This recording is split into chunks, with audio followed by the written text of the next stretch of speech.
12월 1일이 되었습니다. 12월을 맞이하여 영광의 모든 가족들에게 하나님의 크신 사랑과 예수 그리스도의 깊은 은혜와 성령의 충만하신 역사가 여러분 가정과 기업과 여러분 삶 속에 함께 하시기를 주님의 이름으로 축원합니다. 여러분들은 소매치기를 당해본 적이 있습니까? 오래전 청년들과 함께 스페인으로 비전 출입을 간 적이 있습니다. 스페인은 소매치기가 많다는 정보가 있어서 재정을 담당하는 청년주의의 남자 청년들이 둘러싸고 다녔습니다. 마지막 날에 가족과 지인들에게 선물을 살 수 있는 시간을 주었습니다. 그런데 한 청년이 선물을 사려고 하는데 지갑을 소매치기 당한 것입니다. 그래서 돌아와 마음 아픈 모습을 보였는데 저희가 안타까운 마음에 회의를 열어 일정 금액을 지원해 주기로 결정했습니다. 소매치기는 다른 사람의 것을 슬쩍 갈취해 자기의 것으로 삼는 행위를 말합니다. 만약 여러분들의 귀중품을 누가 슬쩍 가져간다면 가만히 있겠습니까? 가만히 있지 않고 잡아서 돌려받거나 신고하여 법적 조치를 취할 것입니다. 다른 사람의 것을 가져가는 소매치기는 세상에만 있을까요? 예수님께서 예루살렘 성전을 방문하셨을 때에 그 안에 사람들이 장사하고 돈을 바꾸는 장면이 예수님의 눈에 들어왔습니다. 예수님께서 분노하시면서 강도의 소굴이라고 책망하셨습니다. 강도는 폭행이나 협박으로 남의 재물이나 재산을 빼앗는 도둑질을 말합니다. 종교 지도자들은 예루살렘 성전이 마치 자기들의 것인 양 권력을 휘둘러 백성들과 하나님의 것까지 갈취해 갔습니다. 하나님의 것은 하나님의 영광입니다. 예수님은 그들의 악하고 이기적인 모습을 보시고 그들의 실상을 그대로 폭로하셨습니다. 요한복음 5장 44절에 너희가 서로 영광을 취하고 유일하신 하나님께로부터 오는 영광을 구하지 아니하니 어찌 나를 믿을 수 있겠느냐라고 하셨습니다. 그들은 하나님의 영광을 자기의 것으로 삼는 강도들이었습니다. 예루살렘 성전에 강도들이 있으니 예루살렘 성전이 당연히 강도의 소굴이라 말할 수 있지 않겠습니까? 예수님에 의해 자신들의 실상이 그대로 드러나자 종교 지도자들은 회개하고 돌이키기는커녕 분노하여 예수님을 죽이고자 했습니다. 오늘은 종교개혁 5가지 원리 중 마지막으로 오직 하나님께만 영광이라는 주제를 다루어 보겠습니다. 종교개혁자들은 왜 종교개혁의 5가지 원리 중 마지막으로 오직 하나님께만 영광이라는 강령을 외쳤을까요? 그 이유는 간단합니다.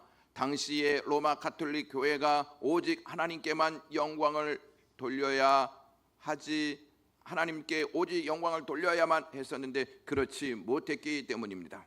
물론 당시에도 그들은 나름대로 하나님께 영광을 돌렸습니다. 예배를 통해서 여러 가지 사역을 통해서 하나님께 영광을 돌렸습니다. 그런데 문제는 하나님 외에도 영광을 돌리는 다른 대상이 있었다는 것입니다. 그 대상이 점점 더 많아지고 있었습니다. 그 첫 번째 대상이 마리아였습니다. 그들은 숭배의 자리에 마리아를 올려놓았습니다. 화면에 보시면 마리아상이 나오는데 필리핀에 있는 마리아상입니다. 96m가 된다고 합니다. 세계 최대의 성모 마리아상입니다. 그 당시 마리아의 별명은 시오토코스라고 하는 별명이 있었는데 하나님의 어머니라고 하는 의미를 담고 있습니다. 마리아를 하나님과 방불한 절대적인 존재로 격상시켰습니다.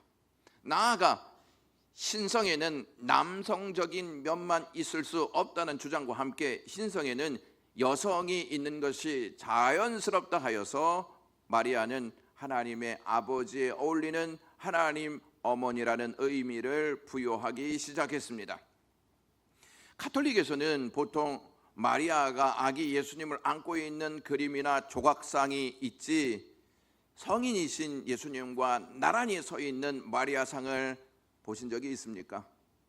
대부분 마리아가 예수님을 안고 있는 그림이나 조각상들이 있습니다.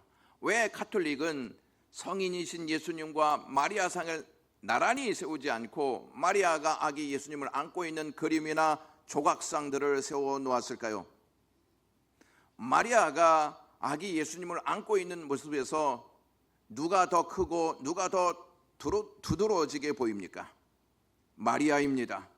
이는 마리아가 예수님을 보호하고 있는 모습을 통해 마리아를 숭배의 대상으로 삼고자 하는 의도가 깔려 있는 내용입니다. 성경적으로는 아담의 아내 하와는 첫 인류의 어머니로서 인류를 타락시켰지만 마리아는 새로운 인류의 어머니로서 인류를 구원할 여인이라고 인식되면서 새로운 하와라고 하는 별명까지 갖게 되었습니다. 가톨릭의 두 번째 경배 대상은 성인 세인트입니다. 가톨릭 교회는 순교하였거나 생존 시에 출중한 덕행으로 명성이 높았던 신자가 사망한 다음 엄격한 조사를 거쳐 우선 지역적으로 공경할 수 있도록 복자를 선포합니다. 그리고 신자들이 복자들에게 열심히 기도하여 기적의 은혜를 입은 경우 엄밀히 다시 조사하여 교황이 행하는 시성식을 통해 성인으로 추대됩니다. 현재 우리나라에만 103명이라는 성인이 추대되었다고 합니다. 가톨릭 교회는 이 성인들이 기도를 듣고 하나님께 대신 빌어서 응답을 받게 해주는 중개자로 여기고 있습니다.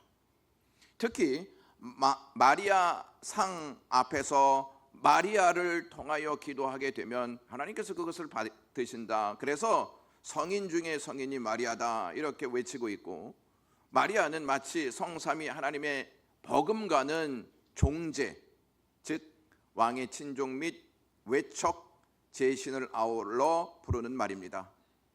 그러니까 성위 하나님 아버지와 버금가는 종제, 그것이 마리아 상이다 이렇게 여겼습니다. 가톨릭 교회는 성인을 이렇게 숭배했습니다. 첫째는 성인을 그린 그림과 조각상을 만듭니다. 둘째로는 성인의 축일을 정해 매년 기념 미사를 드리며 설교를 통해서 그들을 되새겨 봅니다. 셋째는 성인의 유골 또는 사용했던 물건들과 옷을 전시하며 성인을 기립니다. 넷째는 성인의 순교지, 무덤, 기적을 행한 곳 등 신성한 장소를 순례지로 정하고 그곳에서 기도하면 더 응답이 빠르다고 가르치고 있습니다. 한마디로 말한다면 이러한 성인 숭배는 그들도 영광을 받기에 합당한 존재라는 것입니다. 이러한 행위들은 하나님께 돌아가야 할 영광을 빼앗는 것과 똑같습니다. 그들의 잘못된 숭배에 종교 개혁자들이 오직 하나님께만 영광이라는 강령을 외쳤던 것입니다. 그들의 숭배 사상이 오늘날 우리 사회에서도 아주 빠르게 확산되고 있다는 사실을 아십니까? 그 문화가 할로윈입니다. 이 할로윈이라고 하는 이 문화는 켈트족에서부터 시작되었는데, 이 켈트족이 전통 축제로 사윈에서 기원되었다고 합니다. 고대 켈트족은 한 해의 마지막 날이 되면 음식을 마련해 죽음의 신에게 제의를 올림으로써 죽은 이들의 혼을 달래고 악령을 쫓았습니다.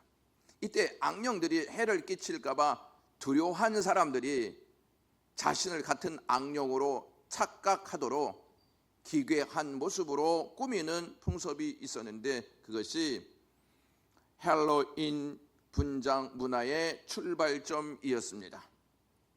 이 가톨릭 교회는 4세기부터 11월 1일에 만성절, 즉 성인을 기념하는 축일로 미사를 드리면서 모였습니다. 이 만성절은 서구에서 헬로마스라고도 합니다. 여기에서 헬로우라고 하는 말이 성인이라고 하는 말과 마스라고 하는 것이 예배라고 하는 뜻인데 성인을 예배하는 것이라는 의미를 가지고 있습니다. 이 헬러 마스의 전야제로 10월 31일 저녁에 축제를 벌였는데 이 날이 바로 할로윈입니다. 할로윈은 헬로우 전날 밤이라는 뜻의 이브의 축약형인 윈을 합친 말입니다. 따라서 성인 숭배는 가톨릭 교회의 추리를 넘어서 일반 세상 사람들에게 함께 즐기는 축제가 되었습니다. 결국 할로윈에 참여하는 사람들은 자기들도 모르게 성인을 추앙하는 일에 동참하게 된다는 것입니다. 여러분 자녀들이 이것을 따라 문화의 축제로 여기고 여기에 동참하는 것은 바람직하지 않다는 사실을 분명히 알려줄 필요가 있습니다. 가톨릭의 또 다른 경배의 대상은 교황과 사제입니다. 가톨릭 교회에서 교황과 사제들은 하나님과 교인 사이에 중보자적 역할을 한다고 가르치고 있습니다. 저들이 암암리에 하나님께만 돌려져야 할 영광을 자기들이 받아 누리는 경우가 있어 왔습니다. 이러한 사제들의 모습들이 오직 하나님께만 영광을 돌릴 일에 장애 요소로 자리 잡고 있다는 것입니다. 칼빈은 당시 교회의 모습을 바라보면서 이러한 이야기를 했습니다. 하나님의 진리의 빛이 꺼지고 하나님의 말씀이 매장을 당하고 그리스도의 선하심이 깊은 망각 속에서 방치됨으로 하나님의 영광이 교회에서 제거되어졌다라고 했습니다. 그리하여 하나님의 영광을 자신의 주요한 목적으로 표명하는 자는 100명 중에 1명이 될까 말까 하다라고 탄식했습니다. 그러므로 종교개혁자들은 성경에서 완전히 빗나간 상태에 있었던 로마 가톨릭에서 성경으로 돌아가자고 외쳤던 것입니다. 그 결과로 성도들이 눈을 뜨게 되었고 성도들이 눈을 뜨면서 오직 하나님께만 영광이라는 말씀으로 돌아가자, 이러한 움직임이 일기 시작했습니다.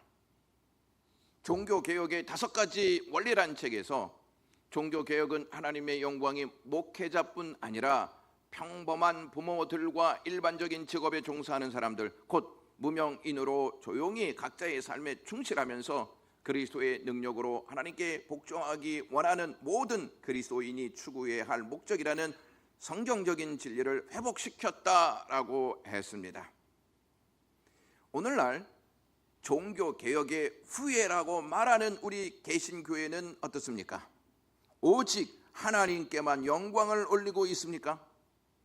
하나님의 영광을 빼앗아 가는 일에 동조하거나 협조하기보다는 오직 하나님께만 영광을 돌리는데 주력하고 있습니까?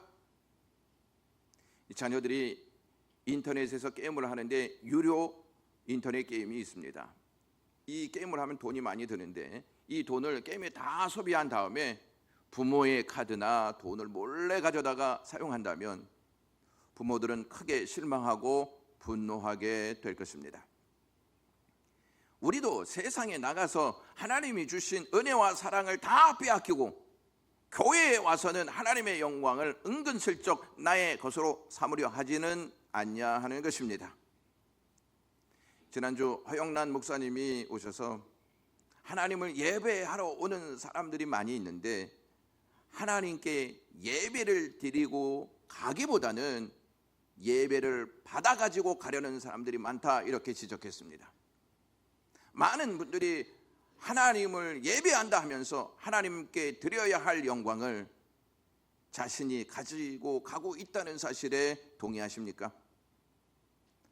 아담과 하와가 하나님이 먹지 말라 하신 선악과를 따먹었습니다. 하나님과 같이 된다는 뱀의 말에 유혹을 받고 마음이 동요되어서 하나님의 말씀을 어긴 것입니다. 하나님과 같이 된다는 것은 하나님의 자리에 앉아서 하나님의 영광을 차지하려고 하는 행위입니다. 인간의 최종 목표는 하나님과 같이 되는 것입니다. 그래서 하나님의 창조와 말씀을 무시하고 하나님이 없다고 거침없이 말하고 하나님이 보내신 예수 그리스도를 믿지 않는 것입니다. 하나님과 같이 되고 싶은 마음이 아담과 하와에게만 있었겠습니까? 그의 후손들인 우리는 그들의 본성을 물려받아 하나님과 같이 되려고 하는 마음이 없습니까? 그 증거가 창세기 11장에 잘 나타나 있습니다. 사람들이 신할 땅에 자신들의 이름을 내고 온 지면에서 흩어지는 것을 면하자라고 하는 목적으로 바벨탑을 샀습니다. 또 말하되 자 성읍과 탑을 건설하여 그 탑 꼭대기를 하늘에 닿게 하여 우리 이름을 내고 온 지면에 흩어짐을 면하자 하였더니 라고 말입니다. 이 바벨탑을 쌓는 데는 세 가지 목적이 있었습니다. 첫 번째는 자신들의 기술과 지식의 행위로 탑 꼭대기를 하늘에 닿게 하기 위한 목적이었습니다. 자신들의 지식과 기술로 충분히 하늘에 이를 수 있다고 믿었습니다. 자신들이 만든 거친 벽돌과 역청으로 바벨탑을 쌓아 하늘에 있는 신에게 다다르려고 했던 것입니다. 인간은 기술을 통해 지식을 통해 자기를 막 확장하려고 하고 세상을 정복하려고 하고 자기를 내세우려고 하는 마음이 없지 않아 있습니다. 두 번째 목적은 우리의 이름을 내기 위한 목적이 있었습니다. 이름을 낸다는 것은 자기들의 자랑, 자기들의 의의를 쌓고자 하는 목적이 들어가 있습니다. 그들은 자신들이 쌓은 의로 말미암아 하나님을 만날 수 있고 스스로 구원할 수 있다 하는 믿음이 있었습니다. 그들은 자신들의 기술과 지식으로 하나님을 만날 수 있다라고 하는 확고한 생각을 가지고 있었습니다. 세 번째는 온 지면의 흩어짐을 면하기 위해서 바벨탑을 쌓았습니다.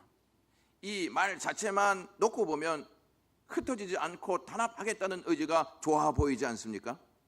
하지만 바벨탑 이야기는 노아 홍수 이야기 바로 다음에 나온다는 사실에 주목할 필요가 있습니다. 홍수 이후에 하나님께서는 무지개를 통해 물로 세상을 멸하지 않겠다 분명히 말씀하셨습니다.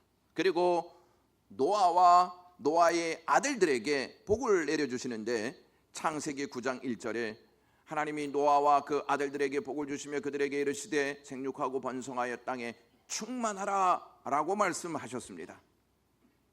이제는 세상 곳곳에 흩어져 약속에 따라서 번성하고 땅에 충만하라 하는 하나님의 명령이 있었습니다. 땅에 충만한 삶을 살기 위해서는 한 곳에 머물러 정착해서는 안 되고 지속적으로 뻗어 나가야만 합니다. 그런데 그들은 자신들의 기술로 자신들의 지식으로 하나님이 다시 홍수 심판을 하실 경우 홍수가 온 것보다 더 높은 건물을 올려 안전하게 홍수 심판을 막아내자 하는 목적으로 바벨탑을 쌓았습니다.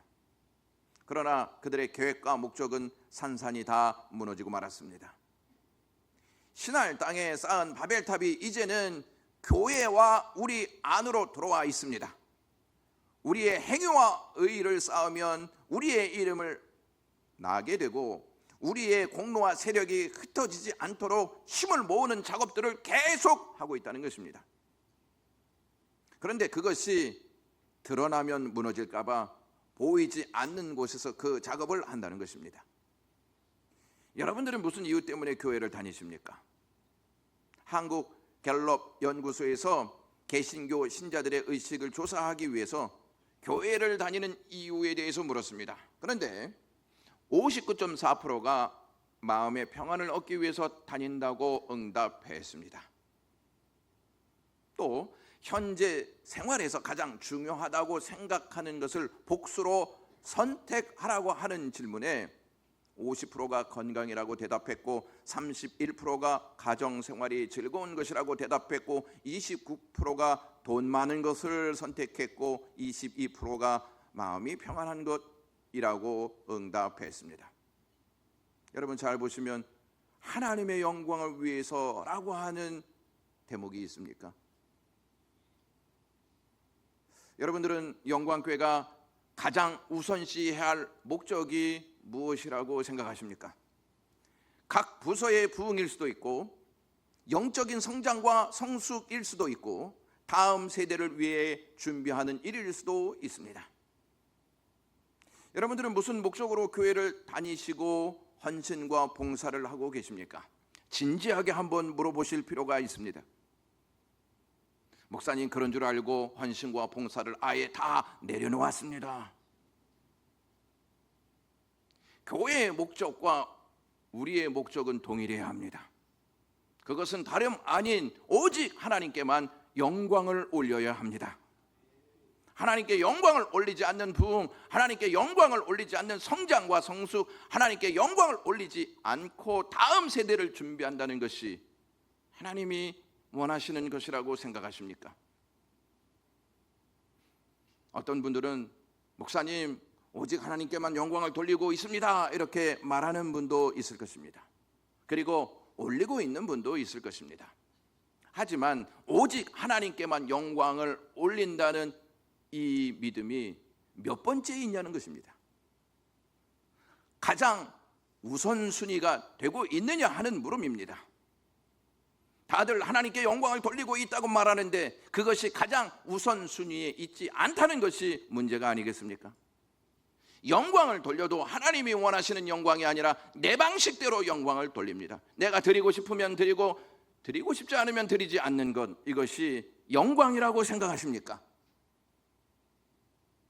우리는 부모님과 어르신들께 이름답게 살아야 한다, 이름에 맞게 살아야지, 이러한 말들을 많이 들어왔습니다. 이름에 맞게 사는 것이 중요하다는 것이죠. 영광교회는 참으로 복된 이름을 가진 교회입니다. 영광교회는 언제 복된 이름이 가치로 드러날 수 있을까요? 하나님께 영광을 올릴 때가 아니겠습니까?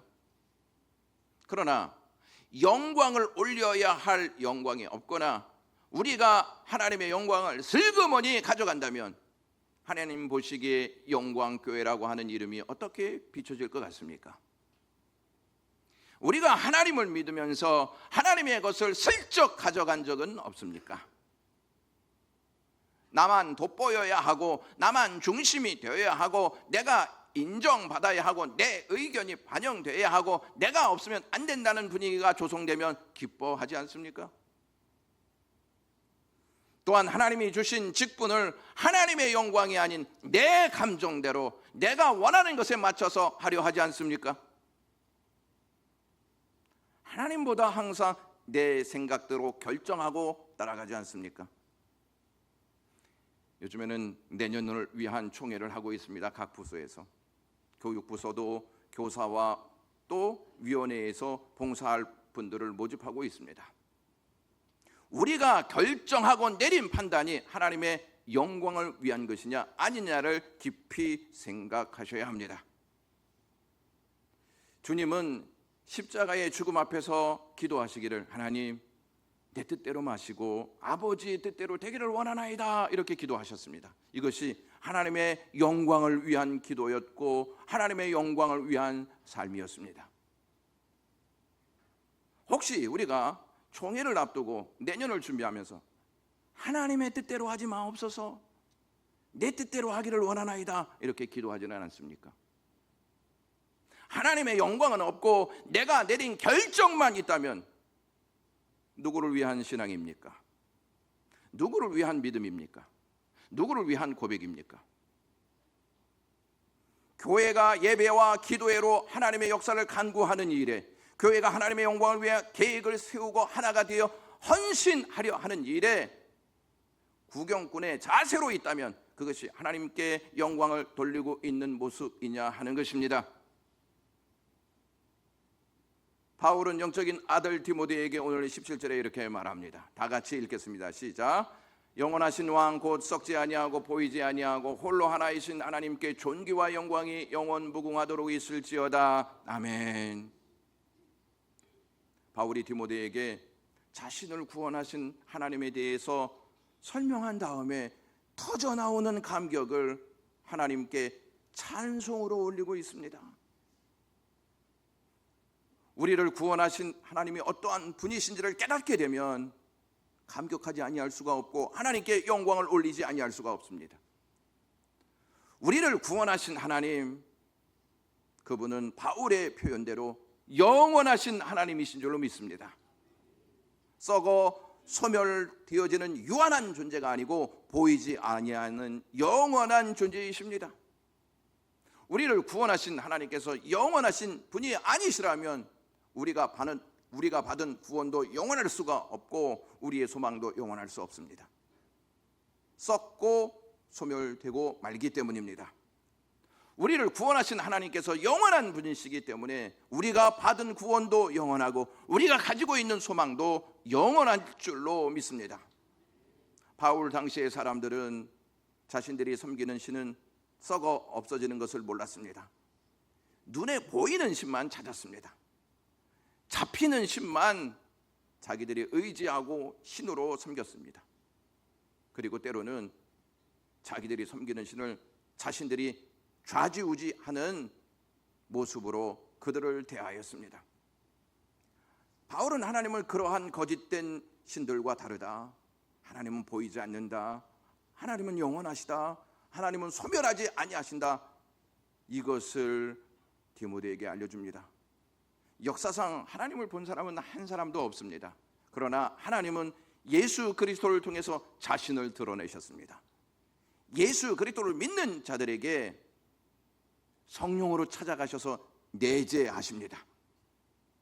우리 안에 거하시는 하나님은 어제도 오늘도 내일도 우리를 위해 일하시는 분이십니다.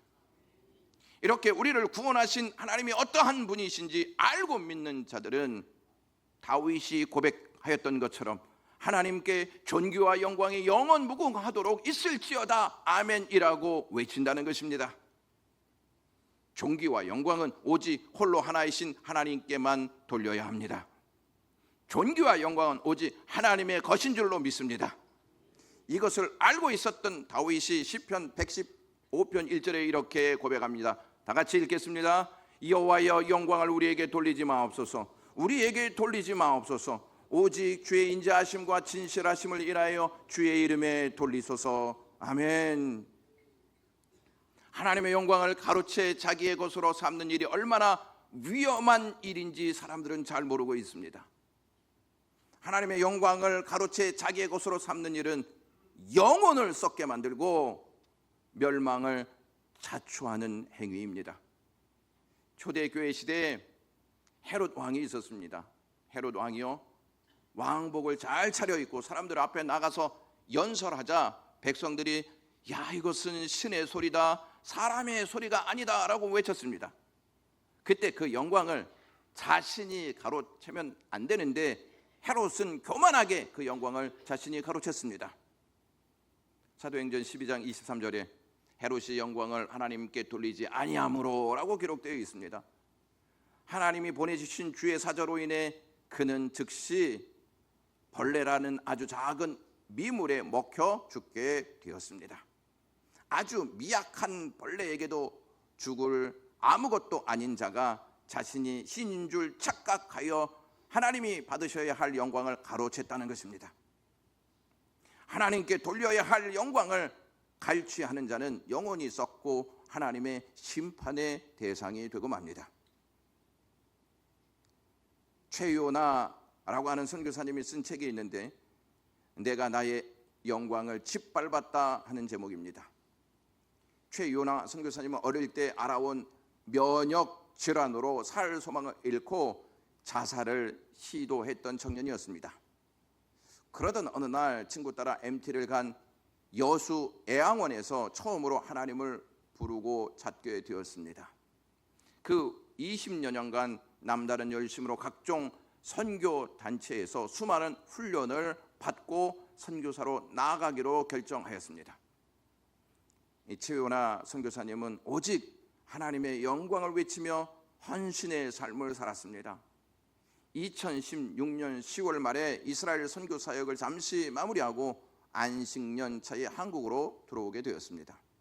그 시점에 2017년 종교개혁 500주년을 기념하여 집회가 있었는데 오직 믿음, 오직 성경으로, 오직 하나님께만 영광을 위하여 라고 하는 그 부분으로 나누어서 기도하고 예배하였습니다.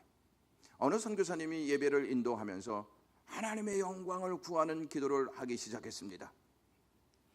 최유나 선교사님은 그 자리에 있으면서 너무나 익숙한 예배, 사람들의 외침, 기도 소리, 악기들의 울림들이 있었지만 어느 것 하나 마음에 와 닿지 않았습니다. 그런 그에게 가슴을 때리는 깊은 하나님의 음성이 그의 내면에 파고 들어왔습니다. 너무나 당혹스러운 말씀이었기에, 너무나 어처구니 없는 말씀이었기에 아연실색하며 엎드러지고 말았습니다. 하나님의 음성은 너는 나의 영광을 짓밟았다라는 것이었습니다. 선교사로 나가기 위해 수많은 훈련을 받고 세미나와 캠프와 집회에 참여하였으며 신학교에 입학하여 신학을 공부하고 교회 사역을 해온 21년간의 시간, 그리고 선교지에서 사역한 6년까지 27년 동안 드린 헌신에 대한 주님의 판결은 너는 나의 영광을 짓밟았다라는 한마디 말씀이었습니다. 최 선교사님은 하나님의 판결을 받아들이기 힘들어 자신을 스스로 위로하기도 하고 아니하고 변명하고 핑계를 대고 싶었습니다. 그것은 거추장스러운 무화과 나무 잎을 엮어 치마로 삼고 나 자신을 보호하려고 하는 아담의 본성에 불과하다는 것을 깨달았습니다. 결국 문제는 자아에 있음을 알고는 두렵고 떨리는 마음으로 고통스럽게 절규했습니다. 하나님의 인도하심이 없이 자신이 원하는 대로 했던 하나님의 음성 없이 자신의 음성을 마치 하나님의 음성인 양 포장해서 일하기도 하고 하나님의 뜻과는 전혀 상관없는 자신의 뜻, 자신의 주장, 자신의 종교성에 현혹되어 보낸 많은 시간들이 주마등처럼 지나갔습니다. 어디론가 도망치고 싶었고 정말 쥐 구멍이라도 있으면 들어가 숨고 싶었다고 했습니다. 최 선교사님은 솔직한 심정으로 이렇게 질문했습니다. 왜 이렇게 되었을까? 어쩌다가 이렇게까지 망가졌을까? 주님의 영광을 위해서 살아온 수많은 세월에 대해 왜 하나님은 이토록 잔인하게 사형 선고를 하시는가? 라는 질문이었습니다. 그렇게 폭풍과도 같은 주님과의 만남이 있고 난 후에 주님은 한 가지씩 자신의 삶의 새로운 차원으로 말씀을 통해 함께해 주셨고 하나님이 주신 은혜를 새롭게 느끼게 해 주셨습니다. 저는 최은하 선교사님의 이 이야기를 접하면서 그분에게 하신 말씀이 나에게도 하시는 말씀이라고 생각하지 아니할 수가 없었습니다. 저는 목회를 잘 하려는데 목적을 두고 달려왔습니다. 잘 해야만 된다는 강박관념이 내면에 자리 잡고 있었습니다. 그래서 최선의 노력을 다하고자 애를 썼습니다. 잘해야 한다는 강박관념 안에는 좋은 평가를 듣고 싶은 마음이 강하게 들어있음을 발견하게 되었습니다. 좋은 평가를 받아야 인정받을 수 있고 인정받아야 무리 없는 목회를 할 수 있다고 생각한 것입니다. 저는 제 자신이 인정받는 것이 하나님께 영광을 올리는 것보다 앞서 있었습니다. 그러한 저의 모습이 하나님의 영광을 짓밟고 있었던 것입니다. 예수님이 이 땅에 오신 목적은 하나님의 영광을 위해서 자신의 영광을 내려놓고 이 땅에 오셨습니다.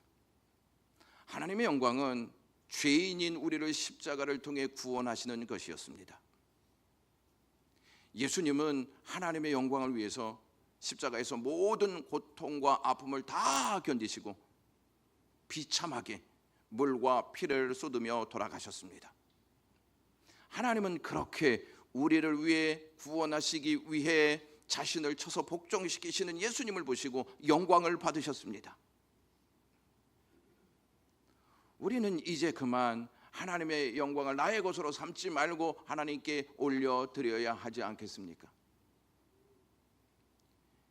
최유나 선교사님이 하나님의 음성을 듣고 자신이 용납되지 않아 끊임없이 아파하고 자신을 학대하며 나는 실패했다는 마음이 들었을 때 폴 틸리히 신학자의 말을 듣고 용기를 내어 다시 하나님 앞에 바로 서게 되었다고 고백했습니다. 폴 틸리 신학자가 이러한 말을 했습니다. 나조차도 나 자신이 용납이 안 되지만 그러한 나를 용납해 주시는 하나님을 용납할 수 있는 피조물의 용기가 바로 믿음이라고 했습니다. 여러분, 하나님 앞에 서면 우리 자신도 우리를 용납할 수 없는 죄가 참 많이 있습니다. 그러한 나를 하나님께서 용납해 주시는 것, 이것을 믿는 것, 이것을 받아들이는 것, 그래서 나는 하나님의 사랑으로 살겠습니다, 이러한 고백을 하면서 사는 것이 믿음인 줄로 믿습니다. 기도하겠습니다. 주님 고맙습니다. 이 말씀 가지고 살게 해주시고 연약한 우리를 용납해 주셔서 감사합니다. 나를 용납해 주시는 그 하나님을 섬기면서 사는 것이 우리의 행복이 되게 하시옵소서. 예수님의 이름으로 기도드리옵나이다.